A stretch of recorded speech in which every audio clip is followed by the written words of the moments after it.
Manona ny fiadanan'ny tompo amintsika rehetra ry havana malala ary sorantsika Andriamanitra satria nomeny tompontsoa indray tsika hanokana herinandro iarahantsika mandray afatra avy amin'Andriamanitra ary indrindra afatra ho an'ny fianakaviana, afatra ho an'ny ankonana ary afatra ho an'ny momba fanambadiana ihany koa. Dia hanomboka izany herinandro fiaraha-mivavaka manokana ho an'ny fianakaviana izany tsika amin'ity andro voalohany ity. Ny lohateny izay ho voaboasantsika dia manao hoe ankonana ho any an-danitra. Izany tokoa no hanomboantsika an'ity herinandro fiaraha-mivavaka ho an'ny fianakaviana ity satria ny tanjony ho an'ny fianakaviana, ny tanjony ho an'ny ankonana dia ny ho any an-danitra. Ary ny vavaka izay ataon'i Jesosy Kristy ho an'ny mpianany tamin'izy tetỳ ambony tany ary vavaka izay ataon'i Jesosy Kristy ihany koa ho antsika ankehitriny mandra-piaviny eny amin'irao lanitra dia tiany raha mba ho tanteraka io vavaka io dia voalaza ao amin'ny Jaona 7:4-20. Dia izao ilay voalaza ny ten'Andriamanitra. Jaona 7:4-20 dia vakitsika ny tapany voalohany. Izao ilay tombavaka izay ataon'i Jesosy. Raha eo, tiako mba ho an'ny amiko any amin'izay toerako ireo izay nomenao ahy. Ry havana malala, izany no faneren'i Jesosy indrindra ho an'ny fianakaviana, ho an'ny ankonana dia ny ho any aminy ary ho any amin'izay toerany, izany hoe hiara-mitoetra amin'i Jesosy mandritra mandrakizay ny ankonana.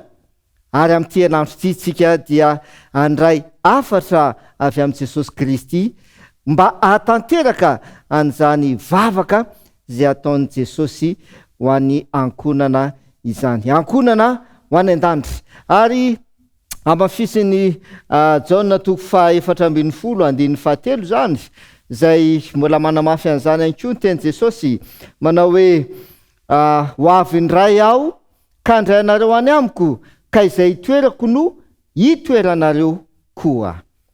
Ny tena fanantenantsika zany ry havana malala, ry ankonana malala, dia ny hiara-mitoetra amin'i Jesosy any amin'ilay fanjakana lanitra. Izany no tena fanantenany ankonana, izany no tena fanantenany fianakaviana.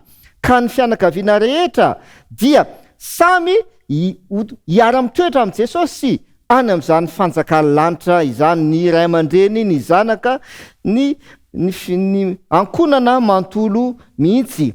Ary apôstôly Paoly ihany koa dia mbola nanamafy an'izany fanantenana izany, dia tsyna zany fa ny fiarahana mitoetra amin'i Jesosy Kristy. Dia izao lazain'ny apôstôly Paoly eo amin'ny Tesaloniana voalohany 4:17. Tokosandiny efa famaky ihany koa zany teny Paoly zany. Dia hozy izy ny teny apôstôly Paoly amin'ny Tesaloniana voalohany 4:17. Dia hozy izy, ary rehefa afaka zany dia isika izay velaka mbola mitoetra no akarina hiaraka aminy hoe namiraho anay hitsenan'ny tompo any amin'ny habakabaka.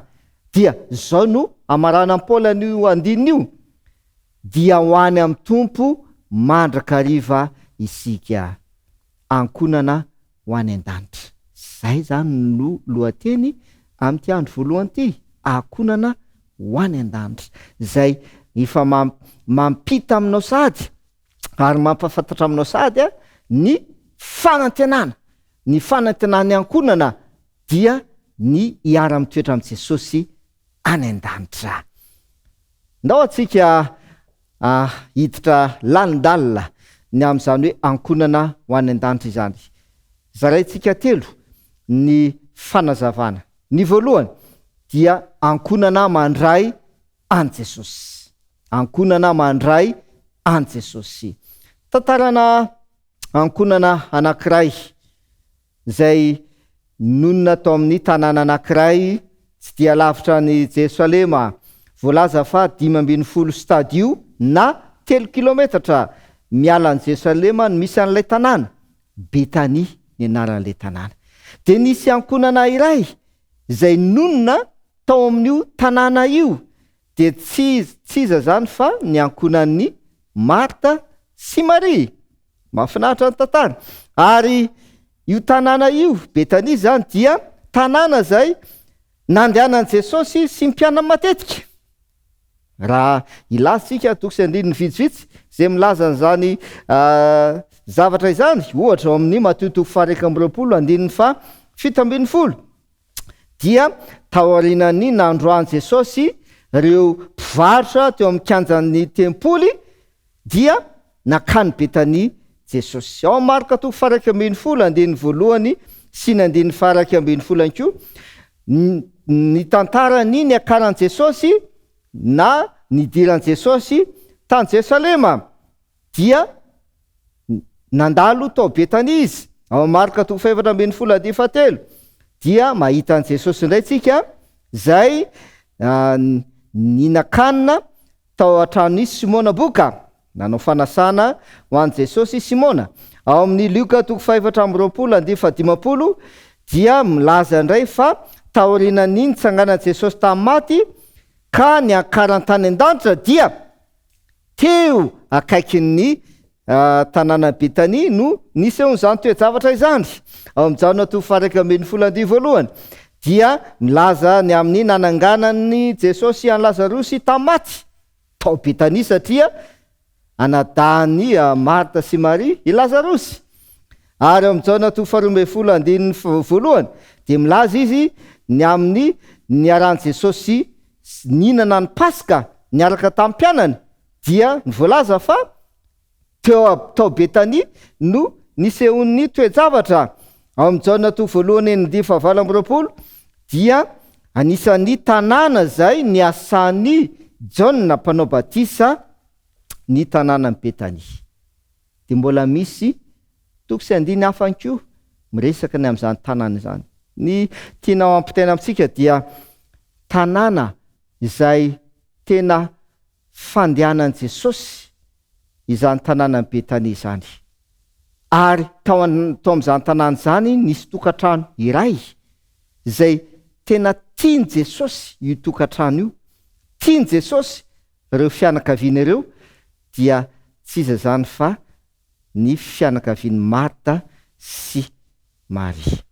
Voalaza ao amin'ny Jana 2:15 ny miresaka an'izany zavatra izany hoe dia tiany Jesosy i Marta sy Maria ary Lazarosy. Ankonana zay tena tiany Jesosy ireo ankonana ireo.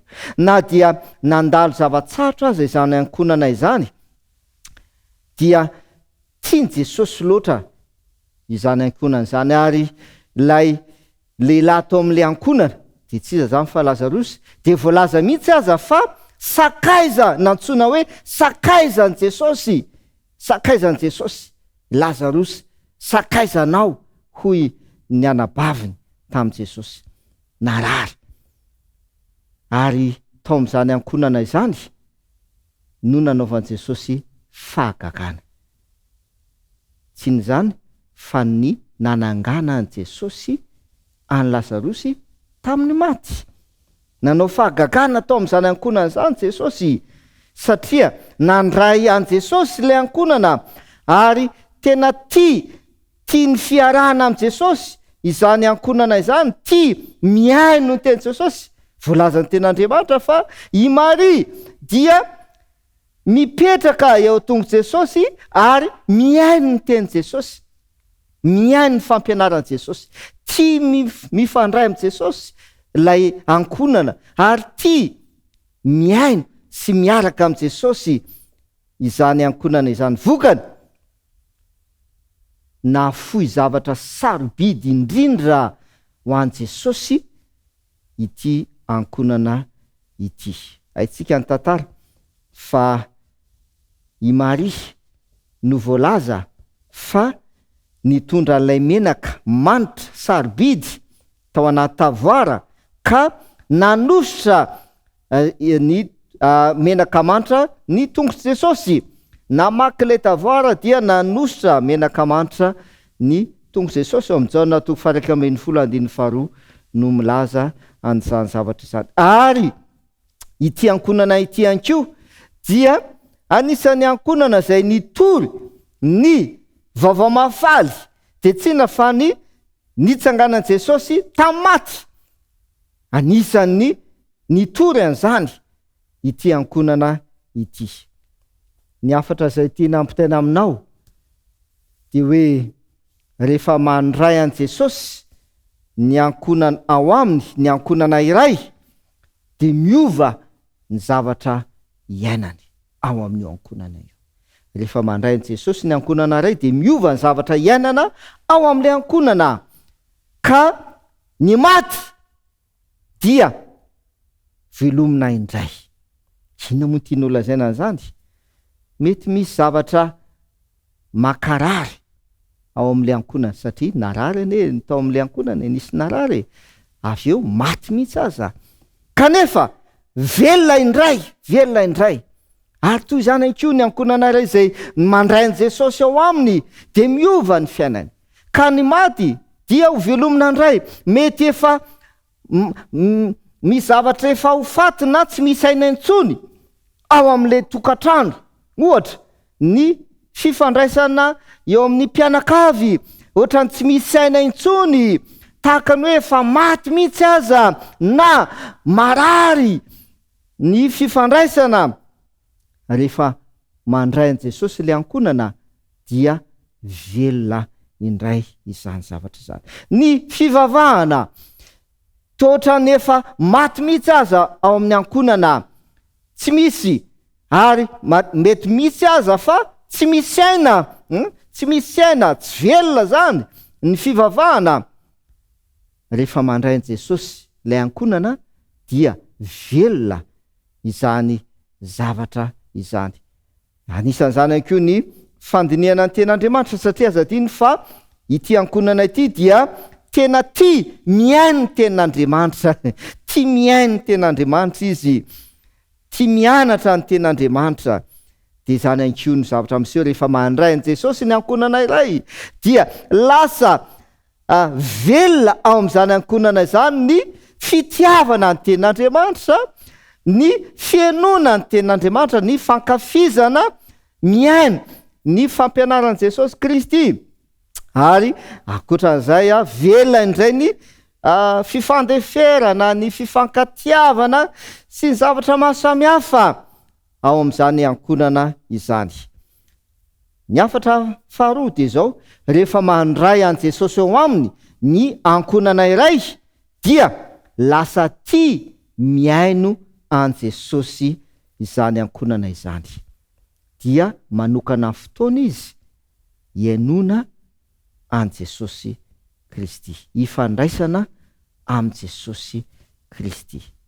Lesona fahatelo, rehefa mandray an Jesosy ao aminy ny ankonana iray dia mahafoy zavatra sarobidy ho an Jesosy izy. Lasa manohana amin'ny alalan'ny fahalalantanana ny ho an'ny asan'Andriamanitra ary ho an Jesosy Kristy. Lasa miala ny fitiavatena, satria nahoana? Satria efa nandray an Jesosy, efa manana an Jesosy izy, dia miala ny fitiavatena, dia malala tanana, mahafoy ho an'Andriamanitra, mahafoy ho an Jesosy Kristy. Ny lesona faefatra farany raisika dia izao, rehefa mandray an Jesosy ao aminy ny ankonana iray, tahaka ny ankonan'ny Marta sy Maria Lazarosy, dia lasa mitory ny vaovao mahafaly izy. Hoy ny teny Jesosy Kristy ary amin'ny Jaona 1:12, izay rehetra nandray azy dia nomeny hery ka tonga zanak'Andriamanitra. Amin'ny Jaona 1:2-12 tapany voalohany, dia hosizy indray Jesosy manamafy an'izay, izay manana ny zanaka manana fiainana. Andeha hoentsika ambavaka izay fizarana voalohany izay. Ka ny tombavaka izay ataontsika dia manao hoe: Tompo, mba ho ankonana mandray an Jesosy ane ny ankonako. ka omenao hery dia tsy nafanofany masina ka ho tena zanak'Andriamanitra ary anisany anana fiainana mandrakizay. Amen. Ndao hiditra amin'ny fizarana faharoa tsika amin'le hoe ankonana ho any an-danitra. Ny fizarana faharoa zany dia ny hoe ankonana manolo tena ho an' Jesosy. Ankonana manolo tena ho an' Jesosy. Ao amin'ny Asan'ny Apôstôly 2:7 ka hatramin'ny 4:30 no misy ny tantaran'ity ankonana ity. Dia tsy iza zany fa ny ankonan'ilay mpiambina ny tranomaizina zay niambina ny tranomaizina namatorana ny Paoly sy Silasy. Inona zavatra anyseho voalaza ao amin'izany 2:9 ao amin'ny ten'Andriamanitra izany. Efa tsy nisy fanantenana intsony ilay ankonana, indrindra ilay raim-pianakaviana zay lohan'ilay ankonana. Tsy nanana fanantenana intsony ka saika namony tena. Amin'ny 2:7 milaza azy, Asan'ny Apôstôly 2:20, saika namony tena ilay raim-pianakaviana. Kanefa niova ny fiainany. Satria nanontany an'i Paoly sy Silasy izy manao hoe, Tompoko, inona no mety ataoko mba ho vonjenao? 2:30 no milaza an'izay. Nangeta hita famonjena. Lay lehilahy raim-pianakaviana zay efa saika namony tena satria tsy nanana fanantenana no ny toejavatra anyseho tao amin'le tranomaizina dia lasa nangeta hita famonjena. Inona no mety ataoko mba ho vonjenao?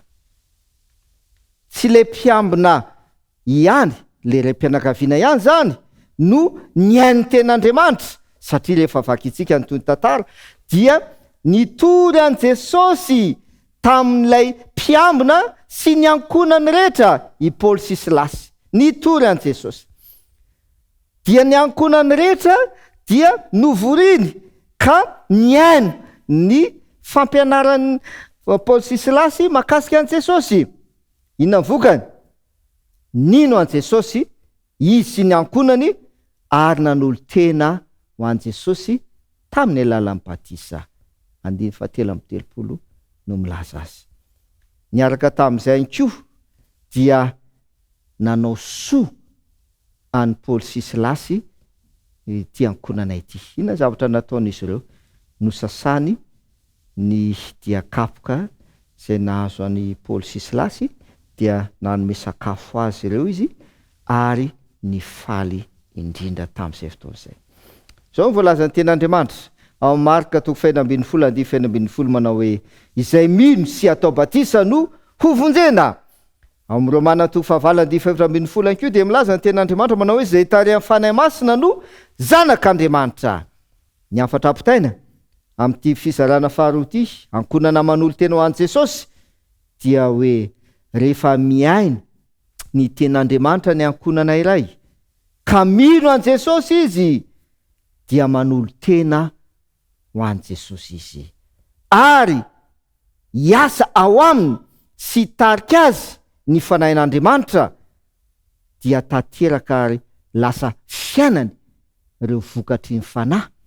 Voalaza ao amin'ny Galatiana 5:20. Ary ny voalohany aina amin'izany fitiavana voalohany, fitiavana voalohany. Ndao mba hoentsika mba afaka indray izany afatra faharoa izany, ankonana manolo tena ho an' Jesosy. Ka ny tombavaka izay ataontsika dia ny hoe, Tompo, mba ho ankonana mino anao ary ho ankonana manolo tena ho anao sy tarihan'ny fanahinao ane ny ankonako. Fitateraka amintsika ane izany vavaka izany. Amen. Fizarana fahatelo farany amaranantsika an'ity andro voalohany ity, izay mitondra ny lohateny hoe ankonana ho any an-danitra, dia ilay manao hoe ankonana mitory an' Jesosy. Ny ankonana ho any an-danitra dia ankonana mandray an' Jesosy, ankonana manolo tena ho an' Jesosy, ary ny fahatelo ankonana mitory an' Jesosy. Ao amin'ny asan'ny apôstôly toko 10 ny 1 ka hatramin'ny 20 misy ny tantaran'ilay ankonana voalaza eto. Tsy iza zany fa ny ankonan'ny Kornelio. Ankonana izay marena tsara fa tsy jiosy, kanefa nanana maizy azy zany ankonana zany satria manambonahitra miaramila ilay raim-pianakaviana ary manana andraikitra ambony eo amin'ny fanjakana ilay raim-pianakaviana. Ary na de tsy jiosy aza ity ankonana ity dia voalaza fa mpivavaka tsara izy sady nataotra an'Andriamanitra izy mba amin'ny ankonany rehetra. Ary nanao fiantrana be, jereo tsara, nanao fiantrana zay le hoe miaina ny vokatry ny fanahy izy de tsy nafa fitiavana.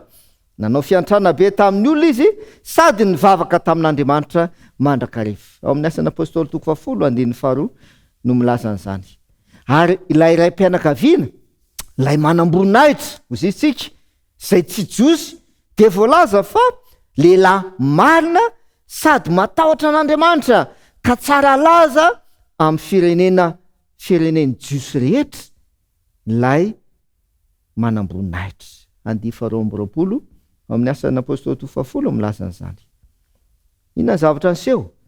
Niseho tamin'ilay raim-pianakaviana, tsy iza zany fa Kornelio, Andriamanitra tamin'ny alalan'ny fahitana. Ary nibaiko an'i Kornelio Andriamanitra. Ao amin'ny 7 ka hatramin'ny 9 no misy nibaiko izay nomen'Andriamanitra an'i Kornelio. Inona zavatra nataon'i Kornelio? Nakato avy hatrany. Ary nino dia nanatanteraka lay baiko izay nomen'Andriamanitra tamin'ny alalan'ny fahitana. Rehefa naniraka mpanompo izy hapaka ny Petera araka an'le baiko izay nomen'Andriamanitra azy, dia tsy niankonany reny no voriny tao an-tranony, fa voalaza ny ten'Andriamanitra ao amin'ny 4:20 fa efa novoriny tao aminy ny avany sy ny tena sakaizany mba hiaino ny ten'Andriamanitra zay hoentin'ny Petera. Vokany mahafinaritra ny teny ao amin'ny 4:70 nilatsaka tamin'izy rehetra tao an-trano ny fanahy masina. Ary nanolo tena ho an'ny tompo izy ireo tamin'ny alalan'ny batisa. 4:70. Mahafinaritra ny tantara, tena mahafinaritra. Zero tsara le afatra zay tian'Andriamanitra ampitena amintsika. Ankonana ho any an-danitra, ankonana ho any an-danitra, ankonana mitory an Jesosy. Ny ankonan'i Kornelio dia nitory an Jesosy tamin'ny havany sy ny tena sakaizany. De zavatra ny teny vokany, tsy ny ankonan'i Kornelio ihany no voavonjy, fa ny havany sy ny tena sakaizany zay nangoniny tao amin'le ankonana dia voavonjy avokoa niaraka tamin'ny zany ankonana izany. Tamin'ny alalan'io ankonana io zany no namonjen'Andriamanitra ny hafa ihany koa. Le havana malala, na manao ahoana toerana misy ny ankonanao, Andriamanitra dia tia ampiasanao mandrakariva mba hitondra famonjena ho an'ny hafa. Ny hafatra zay ampitaina zany de tsotra hoe tsaroa fa miankina amin'ny toe-panahinao sy ny ankonanao anefa no ahafahanao manatanteraka an'izany. Asa diny voalaza ny ten'Andriamanitra hoe nanahoana moa le raim-pianakaviana, ary nanahoana moa zany ankonana zany, natahotra an'Andriamanitra sady mpivavaka tsara sady lehilahy marina, ary ny ankonany rehetra dia natahotra an'Andriamanitra, nanao fiantrana be ary tsara laza tamin'ny manodidina azy, miankina amin'ny toe-panahy ny tenanao manokana sy ny ankonanao no ahafahanao manatanteraka izany. Ary ny hafatra zay ampitainany koto de zao, ny olona voalohany zay tokony hoentinao ho eo amin'i Jesosy Kristy, ampahafantarinao an Jesosy Kristy ary izarahanao ny teny Jesosy Kristy, dia ireo akaiky indrindra aminao. De tsy iza zany fa ny ankonanao, ny havanao, ny tena sakaizanao ary ireo akaiky anao amin'ny endry maro samihafa. Andeha mba hoe tsika mba afaka ihany koa zany afatra fahatelo izany. Ka ny atombavatsika dia ny hoe Tompo, mba ho ankonana hitondra famonjena ho an'ny hafa ne ny ankonako. Ny amaranantsika azy ary dia tenin'Andriamanitra ao amin'ny asan'ny apôstôly toko 1:15. Teny fampanantenana izay nataon'i Jesosy dia manao hoe fahazo heranareo amin'ny latsany fanamasina aminareo ary vavolombeloko any Jerusalema sy eran'ny Samaria ary hatramin'ny farany tany. Ho ankonana mandray Jesosy ka azo an'le hely dia hanolo-tena ho azy ka ho tonga vavolombelon'i Jesosy Kristy hitory amin'olona rehetra. Ny ankonantsika tsirairay avy. Ho ankonana ho any an-danitra ne ny ankonantsika. Andriamanitra ne hanatanteraka izany amintsika tsirairay avy.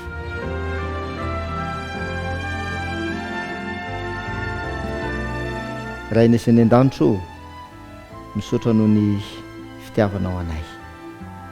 Ny vavaka izay ataonao Jesosy dia ny mba ho any aminao, ho any amin'izay toeranao izay tsirairay avy.